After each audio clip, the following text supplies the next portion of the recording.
local. This is Fox 12 Now.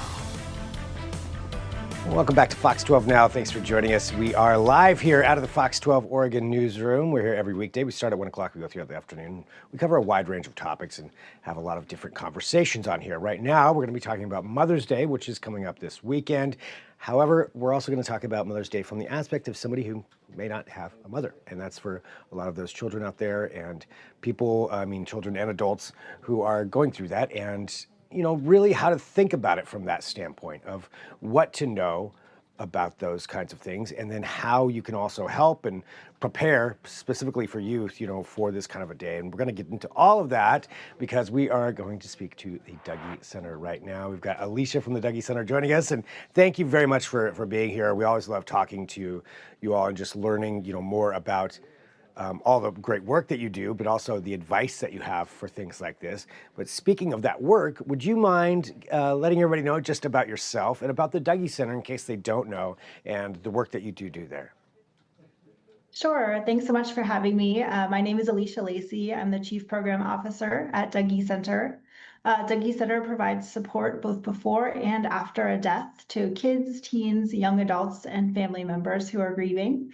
We also do national and international training as well. So doing a lot of different things there for that, to that end, in helping those, people going through everything. And I guess to start off here, when we're talking about Mother's Day, what are some of the most important things that people should be thinking about? Well, it's always helpful just to plan ahead. So even now, kind of in the week leading up, Mother's Day can tend to be on kids' minds. And so just having a conversation with them can be so helpful in engaging with them about what they feel like doing or maybe don't feel like doing also.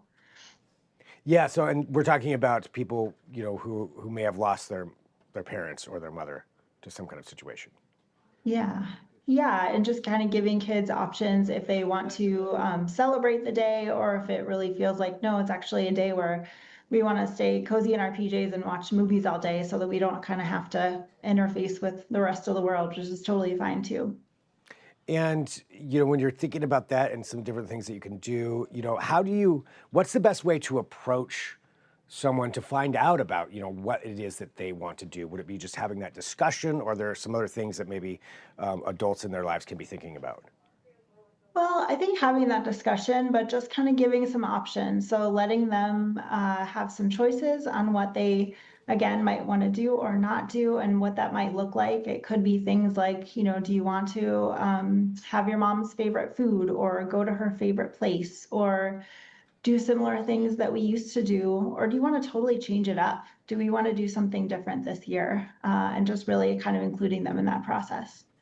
What are some common signs that you could see, when we are talking about, youth who have gone through that? What are some common things that people can watch out for as far as signs if they're not saying anything, signs that maybe there's distress or concerns that people should be paying attention to? Well, I think grief looks different for everybody. So I don't know that there's one, kind of common sign, but I think just really providing that option that you're open and able, willing to talk to them if they want to share memories, if they want to, talk about their mom.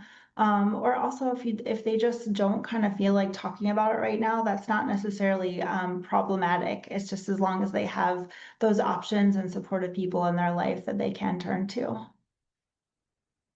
So yeah, having those people, just being available is what it sounds like is one of the biggest Yeah, things. present and tuned in. Present, tune in. And, what are some other things that people can be doing to help prepare for that and to help, or resources even available for going through these situations? So we certainly have resources on our website at dougy.org that we have some tip sheets and different resources that can be very helpful.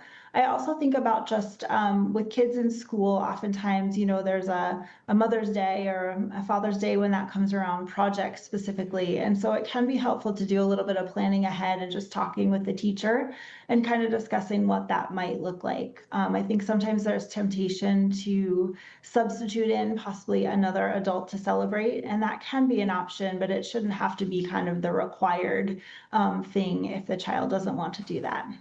What are some potential options that teachers out there who are watching could be thinking about for those students that may be without a parent during those times?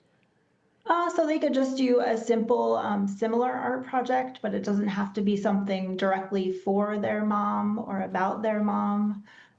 They could do be like a helper in the class versus being somebody creating that project. But again, just kind of including them and having that discussion. How would you like to engage in this can be really empowering for kids. So it sounds like a lot of it is listening to what they're saying and giving them the option and the opportunity to let you know how it is that they want to handle the situation. Absolutely. All right. Anything else that you think is important for people to know? Again, just checking in our our website for resources can be really helpful. So Dougy.org. All right. Well, Alysha, thank you very much for joining us. I appreciate your time in walking through all of this and just letting us know, what some of those different things are that people can do to help those children in their lives who, are lacking or don't have a mother or father for those kinds of situations, but just what they can do for that. So, Alysha, thank you very much for joining us today. Thanks for having me. All right, and for those watching, we are live streaming here out of the newsroom. We're going to go ahead and sign off for right now, but we will be back here in just a little bit with more. And so I want to thank everybody for joining us here for this. And again, this is Fox 12 now out of the Fox 12 Oregon newsroom. I'm Greg Nibbler. We'll talk to you soon with more.